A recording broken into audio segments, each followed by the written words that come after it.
السلام علیکم ورحمۃ اللہ وبرکاتہ۔ آج ہم بات کریں گے نماز، صبر اور صدقے کے حوالے سے کہ اللہ کے رسول صلی اللہ علیہ وسلم نے فرمایا کہ نماز نور ہے، صدقہ دلیل ہے اور صبر روشنی ہے۔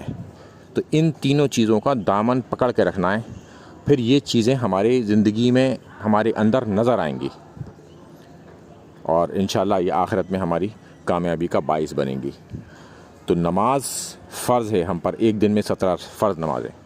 صدقہ، جس سے آدمی کی جس چیز سے سب سے زیادہ محبت ہوتی ہے، جیسے کہ پیسہ یا اپنی کوئی دیگر اشیاء، تو اسے جب خرچ کرتا ہے اللہ کی راہ میں تو وہ ایک دلیل بنتی ہے۔ اور صبر اصل میں روشنی ہے، یعنی کہ اگر کوئی ہمارے ساتھ پریشانی آتی ہے، کوئی مصیبت آتی ہے، تو ہم اس میں اللہ پر اعتماد کریں اور اس وقت جو ہے اللہ کا دامن تھامے رہیں۔